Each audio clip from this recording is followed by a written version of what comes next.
Runners Space and Diestat here with the steeplechase champion going to Paris, Val Constien.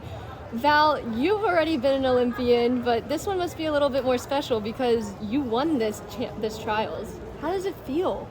I mean, you pretty much summed it up. Yeah, I've already done it once before, but this time is just so sweet, especially considering how hard last year was with the torn ACL and not being able to be here and just kind of being on the comeback train for the last year. It's just so special to be here. What did that recovery look like and how intense was it to get you back so quickly? I mean, I just took my time. I was just really patient. I didn't rush anything. I listened to the surgeon's advice and I was just really patient, and that patience paid off. I had to be patient in the race today and it paid off, so really happy. Yeah, to get a PR like you did today, I mean, that's just amazing. Were you surprised by running such a fast race and dragging along so many people to PBs? But you have Courtney to thank for dragging everyone along. I just kind of took over in the last 300. I mean, I knew it was going to be fast. Yesterday, or during my prelim 2 days ago, I predicted that a sub 9:10, you'd have to run sub 9:10 to make the team, and you did. So I knew it was going to be fast. Did I think I was going to run 9:03? No, but I mean, I feel like I'm just starting to kind of reach my potential and kind of figure out how good I am, and so hopefully I can just keep it going. Were you surprised at how dominant you were over the last 300? I'm a pretty good closer, and so I knew that if I was in the mix in the last 300, it would be pretty tough to beat me. Courtney was looking at the splits, and it looked like I closed maybe in like a 65 or something, and so for a steeplechase, that's pretty good. And yeah, I'm very confident in my kick, and so I knew I had it in me, and so really happy. Did you feel that fast after? I wasn't paying attention. I was just telling myself that I believed in myself and that I needed to stay relaxed, and I just kind of let my body do the rest. When did you feel completely healthy from your knee injury? Probably in March.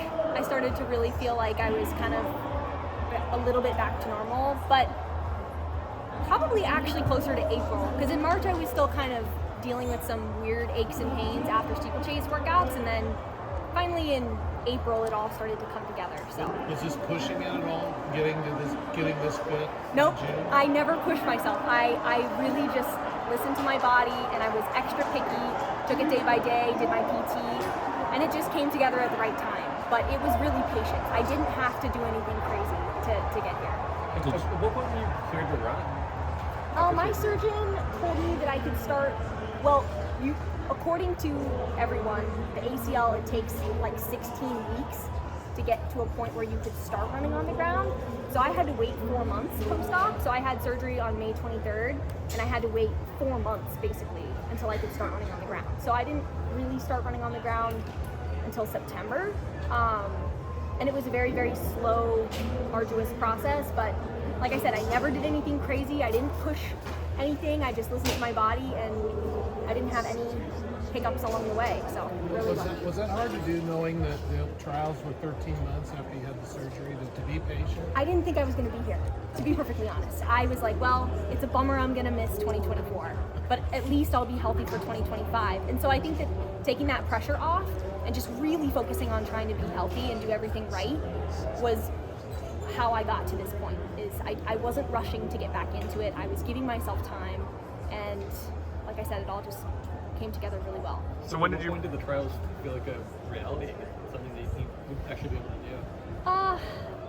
do? Probably after I did my first race at the end of April. I went to some race in California. I forget which. I did a 1500 in California in the rain, and I was just like really nervous, and I didn't know how it was going to go. And then that 1500 went really well, and then a month later I decided to do my first steeplechase. And after the first steeplechase that I did at Sound Running, I was like, wow, I qualified for the Olympic trials. This is awesome. I'll get to participate. And then after pre, I was like, okay, I'm going to probably do more than participate at the trials. But before pre, you weren't really thinking you were going to be a contender? No, I was just like, it'll be fun. Like, I'll see how good I can get. And then after pre, I was like, okay, wow, yep, this will happen. Do you think, in some aspect, being so lighthearted about the whole, qualification period, obviously now competing because of the win? Yeah. Do you think that helped you? Oh, definitely. I think that this should just be fun, right? And for me, it always has just been fun. It's just been this fun thing that I get to do. I mean, I work a full-time job and I do this as like my side hustle, right? And so it's always kind of been lighthearted. And the years that it wasn't lighthearted were the years that I didn't really run that well. And so for me, I've always just had to, just take it race by race, day by day, and just focus on having good days and not going crazy hard in anything and just trying to have fun. I think it's really interesting how many storylines in the steeplechase have revolved around people getting injured. And then you come from someone who was injured back to the trials and you get the wins. What are your thoughts on that? Like, have you thought about that? I think it's a really cool story, and I hope that people also think it's a cool story. I mean, I thought it would be an interesting story, so I actually created like a YouTube channel about it. So I actually have some YouTube videos from right after I got my surgery and YouTube videos that kind of documented the whole recovery process, because I thought it would be a cool story one way or another. And so if you want to check it out, if you want to know more about my story, you can check out my YouTube channel, I guess. I don't make a whole lot of videos now because I don't feel like I need to. My races are kind of speaking for themselves, but during those months where I was recovering, I wanted to say something. What's your full-time job? My channel is Val Constien on YouTube. Check it out. My full-time job, I work at a tech company called Stride. I'm wearing them on my feet, and I do quality assurance, and I work with the product team. So pretty cool. How did you get into 903 shape 1 year after surgery? Just not doing anything too crazy, right? Like I do what my coaches tell me to do. So if they tell me to run 400s in 74s, I run them in 74s. I don't need to show off. I don't need to do anything crazy. Run like 70 miles a week. Just try to stay happy and healthy. How many miles a week have you been running? Kind of in the lead up to this. Like 60. So just trying to feel good.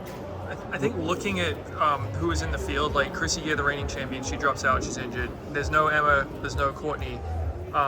How is it that it took 907 to still make this team? Like, what is going on to US steepling to get to that level, even without some of these big players? I mean, Emma and Courtney Frericks paved the way. Without them, we wouldn't have such a high bar, right? And so everyone's aspiring, everyone's inspired by them. And so I think that without them, there's no way that we could have done what we did here today. But I think it would have been tough. If they were in the race, we would have had even more competition, but they're amazing, and I can't wait for them to come back because, well, it's not cold. It's going to be hot when they come back, so that'll be It's fun. the first time since 2008 that Emma Coburn and Courtney Frericks are not on the Olympic team for this event. Yep. What does that kind of speak volume to what they've really done for this event in United States history?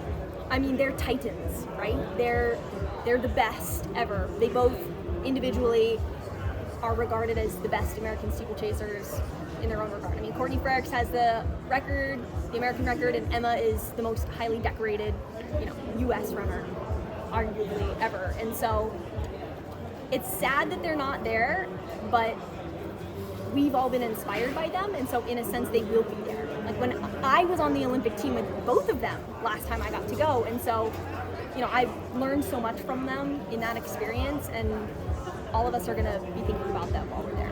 What do you say they've been on the podium and now you've run this 903? What confidence does it give you to potentially get a spot on the podium? I'm not going to think that far ahead. I'm just going to go back to Boulder and get back to work, do some training, try to feel good, and then we'll see what happens. I mean, the steeplechase is a crazy event, right? People fall down, people get back up, some people don't finish the race, and you never know what can happen. And I guess I just ran a 903, and so that's pretty good, but you've got these amazing international women who are running sub 9. And so it's like, okay, well, we'll see what happens. If they can close in a 65 like me, then we'll have a real race on our hands. But I'm not going to think too far ahead in the future. What are your thoughts and feelings on Mark and Heather leaving Colorado? I think it's really a shame because I think that they're fantastic coaches. I'm still coached by them, and I wouldn't be here without them. They've coached me for the past 10 years, and I have nothing but wonderful things to say about them. They will continue to coach me throughout the rest of this year, but if Mark wants to retire, I completely understand. He's, in the golden years of his life, and he should be able to do whatever he wants to do. If that's coaching, then continue to coach, and if it's, retire and move to Hawaii and eat pineapple every day, then he should be able to do that too. Is your heart, I mean, you know that the steeplechase is unforgiving, and you go against, and I mean, Olivia had an unfortunate thing. She was in the running and she fell in the water pin and started with her. Yeah. I know, does your heart go up that way? I mean, because you've been in that situation, I bet. I mean, it's just sucks. I mean, I blew up my ACL on a water jump in Doha, my first Diamond League race in a Nike kit. So I totally get it. It sucks. But I think that, you know, she just got to dust herself off, get back up, and there's a Diamond League race in a week. If she's feeling like she needs something to prove something, she can hop on a plane and go to Paris, and I bet she can run super fast. So there's tons of great races, and you know what? I'm excited to compete with her for the next couple of years for championship teams. Is that your plan to take it out? Were you trying to take it out faster? What was your plan?